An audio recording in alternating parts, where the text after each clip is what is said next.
Well, as you can see, we're coming up on mid to end June here, and temperatures are getting rather Arizona-like.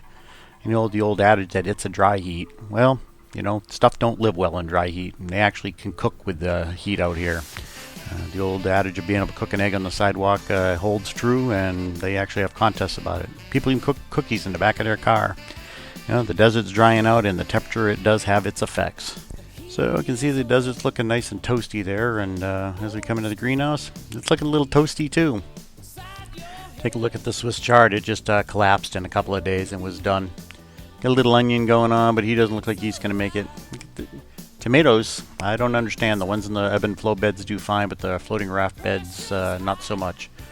And their roots are totally immersed in oxygenated water, so I'm not really quite sure what's going on there, but we'll clean that out and get that all done. Yeah, my kale died. The little cantaloupe plant I had going, they died. Anything with broad leaves, pretty much, they just don't look like they could move enough water along their system to make up for what the leaves were losing through evaporation.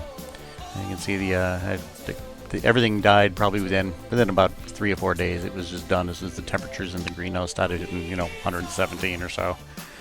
But other than that, the system will get it all cleaned up and get the floating beds ready to go. And as soon as the temperature comes back down, we'll get the garden planted again, and we'll see what we can get started this growing season. We're probably going to do a little NFTs. Can't possibly do those with the temperature of the water right now. This little guy here, we'll see how he does. I think he's got broad leaves, but he's not having to move water too far. Little greenery there, and I don't think it's going to make it. The fish, on the other hand, they are thriving. As you can see, they're going nuts, growing like crazy, eating like little pigs. Downside of that is they're making a lot of nutrients, and without a lot of plant matter in there, I'm going to have trouble probably managing my nitrates.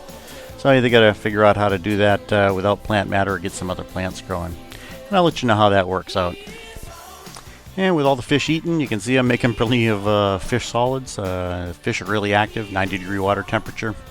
Say a lot of nutrient, probably not as much oxygen, and greenery to keep the water stabilized. So we'll let you know how water chemistry works out as we go forward in the summer.